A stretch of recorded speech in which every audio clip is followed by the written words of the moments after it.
இப்ப 2020 மு.க. ஸ்டாலின் ஐயா என்ன பண்ணாருன்னா எல்லாரையும் ஒரு பூட்டு ஒண்ணு போட்டு லெட்டர் பேண்ட் மாதிரி போட்டு விட்டாங்க, கடிதம் மாரி. அதுல போட்டு விட்டா யாரு என்னென்ன பிரச்சனையா சொல்லுங்க, 2000 ஆட்சிக்கு வந்த உடனே இதெல்லாம் தீர்த்துருவேன் அப்படின்னாங்க இல்லையா? சோ இது வந்த அப்புறம் எல்லாம் தீர்க்கப்பட்டுதா? ஒரு இதுவும் இல்லைங்க. ஏங்க அப்ப எதுக்கு அந்த போட்டி? ஒரு இதுவும் சொல்றேங்க.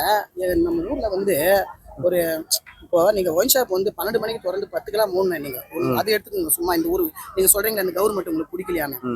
10 மணிக்கு நைட்டு மதியானம் 12 மணிக்கு திறக்கிறீங்க, 10 மணிக்கு மூடிடணும். ஆனா மூடுறதே கிடையாது. 24 ஹவர்ஸ் அங்க ஓடி இருக்குது. அங்க இருந்து பாட்டில் வந்து ரோட்ல வைக்கிறது யாருங்க வேலைக்கு போறாங்க? இதுலயே வந்து கொடுமை நடக்குது. நீ என்ன செய்யற? கவர்மெண்ட் ஒரு மதிவிலக்கு நீங்க கொண்டு வரலையா?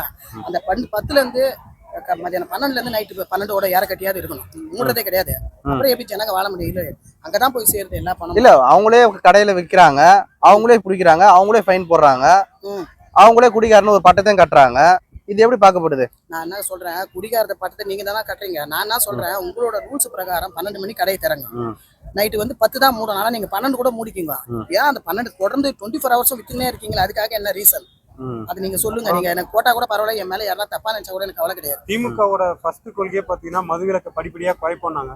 குறைச்சிருக்காங்களாமா? எந்த இதுவும் கொடுக்கல. எடப்பாடியாவது ஒரு எத்தனையோ கடையை தூக்குனாங்க, இவங்க ஒண்ணு கூட தூக்கல. அதெல்லாம் ஒண்ணுமே செய்யல, எதுவுமே செய்யலங்க. இவங்க எல்லாருக்குமே தெரிஞ்சுதானங்க இருக்காங்க.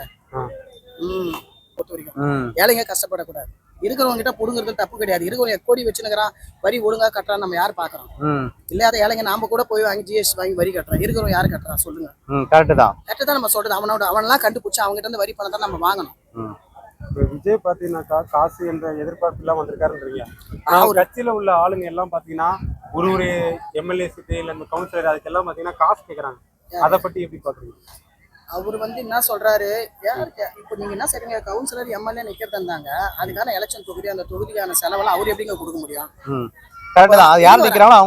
சொல்லிட்டாங்க. அவர் வந்து வர உங்களுக்கே தெரியும். அந்த காலத்துல இந்த காலம் வரைக்கும் அப்படின்னா எம்எல்ஏ கவுன்சிலர் நிக்கிறவங்க இவங்களாம் அவங்க சொந்த பணத்துல பெட்டி பெட்டியா நிக்கிற தலைவர்களுக்கும் கொடுத்துட்டு அவங்க செலவு பண்ணணும். அவரு கேட்கல, நீங்க நிக்கிற தொகுதி நீங்க செலவு பண்ணிக்கணும் உங்க கை காசு. அது சொல்றது தப்பு இல்லையாங்க. இப்ப நான் ஒரு கடை சும்மா இந்த கடை போட்டேன்னா இதுக்கான செலவு நான் தானே செய்யணும். ஆமா, அடுத்தவங்களை வந்து கொடுப்பாங்க. எம்எல்ஏ நிக்கிறாங்களோ அவங்க தான் செலவு பண்ணீங்கன்னு சொல்றீங்க. இப்போ எம்எல்ஏ நிக்கிறவங்க செலவு பண்ணிக்கலாம். எம்எல்ஏ கிட்ட இருந்து நம்ம பொட்டி பொட்டியா தலைவரும் வாங்க கூடாது, அதான் முக்கியம். அப்ப விஜய் இதுக்கே செலவு பண்ண மாட்டேன்றாருன்னா நாளைக்கு மக்களுக்கு செய்வார்னு நினைக்கிறீங்களா? மக்களுக்கு செய்வார்னா அவருக்காக நீங்க என்ன சொல்றீங்க தெரியுமா? அவர் என்ன செய்வா வந்து வரன்றாருன்னா வரி வாங்குற வரி பணத்தை கவர்மெண்ட் கிட்ட இருந்து தலைவர் வந்து ஃபேமிலியா எடுத்துக்காத, ஒரு குடும்பங்களாம் எடுத்துக்காத.